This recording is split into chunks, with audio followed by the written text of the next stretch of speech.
আধুনিক জাপানি সাহিত্যে বিড়াল একটি গুরুত্বপূর্ণ চরিত্র হয়ে উঠেছে। মন্দিরের পাহারাদার, দেবদূত অথবা রূপ বদলানো ইয়োকাই, জাপানি গল্পে বিড়ালরা যেন সর্বত্রই ঘুরে বেড়ায়। কখনো তারা ধোঁকাবাজ, কখনো বা নীরব দর্শক, কখনো আবার পথ প্রদর্শক।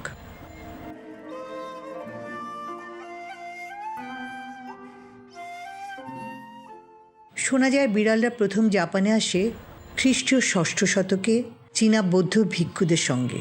তাদের কাজ ছিল পবিত্র পাণ্ডুলিপি ইঁদুরের হাত থেকে রক্ষা করা।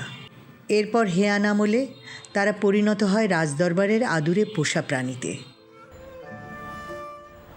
কালক্রমে জাপানের লোককথায় ঠাঁই হয় তাদের। বাকেনেকো ও নেকোমাতা নামের সেই লোককথার বিড়ালরা দুপায়ে সোজা হাঁটে, লেজ দুলিয়ে শাস্তি দেয় নিষ্ঠুর প্রভুদের।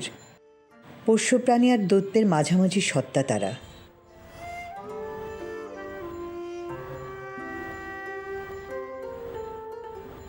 আধুনিক জাপানি সাহিত্যে বিড়াল যেন সমাজের সূক্ষ্ম পর্যবেক্ষক।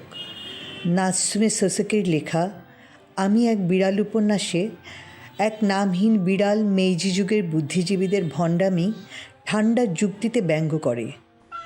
বিড়াল হিসেবে সে ঘরের ভেতরে থাকে, আবার মানব সীমার বাইরে থেকেও দেখে। অতএব তার চোখে সমাজ আয়নার মতো ধরা পড়ে।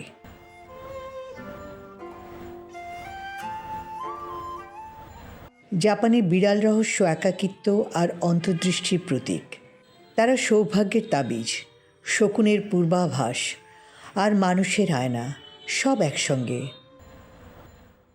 তাই পরের বার আমি এক বিড়াল বইটা দেখলে তুলে নাও আর বলো তো তোমার প্রিয় বিড়াল গল্প কোনটা।